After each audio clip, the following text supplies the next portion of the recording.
bidiyo ne da zai ma bayani akan wasu abubuwa guda 15 masu matuƙar muhimmanci. Domin ganin wannan wani abu ne kuma yaya suke, biyo mu a cikin wannan bidiyo har izuwa ƙarshe.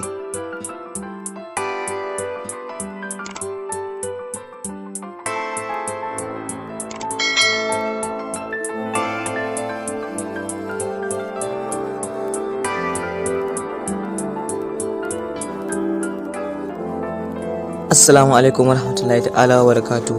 Yan uwa da abokan arziki maza da mata, yaya da manya, barkamu da warhaka. Sannan mu sake kasancewa a daidai wannan lokaci. Ni ne tare da ku a wannan sabon bidiyo, sunana Hassan Musa Hassan. Yan uwa, kamar yadda muka faɗa a farkon wannan bidiyo, za mu ma bayani akan abubuwa guda 15. To mutane da yawa na san wanda ya shigo wannan bidiyo zai so ya ga wannan wani abu ne. Don haka biyu sannan an kai zama bayani ta yadda za ka fahimta. Idan na ma bayani ka yi haƙuri ka jira ko da mintuna kaɗan ka sare bidiyo na haɗi zuwa ƙarshe, domin haka ne zai sa ka fahimta sosai.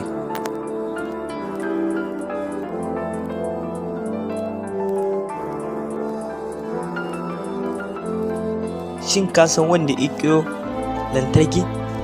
Ka san wanda ya ƙiro keken hawa, keken ɗinki, motar hawa, jirgin sama, jirgin ƙasa, hoto, agogo, jirgin mai amfani da makamashi, talabijin, calculator, rediyo, kwamfuta zamanin Microsoft da kuma tokar bindiga. Don haka ka bi mu sannu a hankali, za ka ji bayani dalla-dalla wanda ya ƙiro shi da kuma a shekarar da aka ƙiro shi.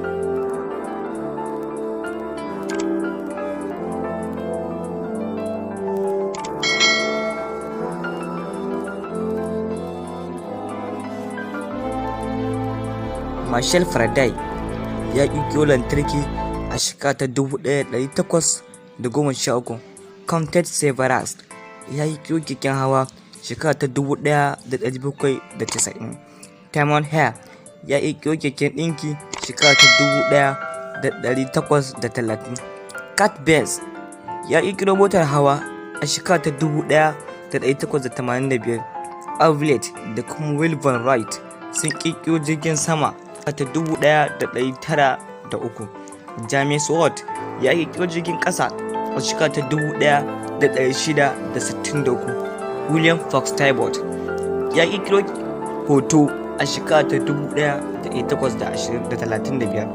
Christian Huygens ya ƙirƙiro agogo a shekara ta 1657. George Stephenson ya ƙirƙiro jirgin ƙasa mai amfani da makamashi a shekara ta 1814. Sai Galileo Galilei ya ƙirƙiro talabijin a shekara ta 1922.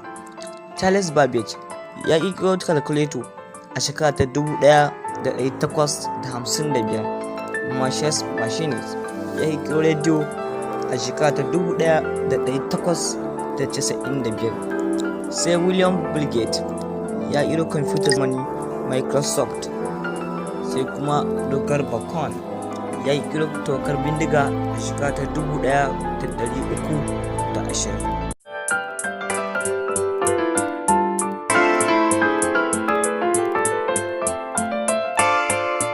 Dan uwa, da wannan ne muka zo ƙarshen wannan bidiyo na. Ina fatan wannan bidiyo zai amfane ka. Sa'annan kada ka manta ka danna mana subscribe, sannan ka danna mana alamar ƙararrawa, domin haka ne zai ba mu dama daga zarar mun ɗora sabon bidiyo za a sanar da kai. Sannan ka danna mana alamar like, domin like shine zai ba mu ƙwarin gwiwa mutuƙa sosai. Kada ka manta ka yi shi ga sauran 'yan uwa domin kowa da kowa ya amfana. Sunana Hassan Musa Hassan. Wassalamu alaikum wa rahmatullahi ta'ala wa barakatuh. Mun gode.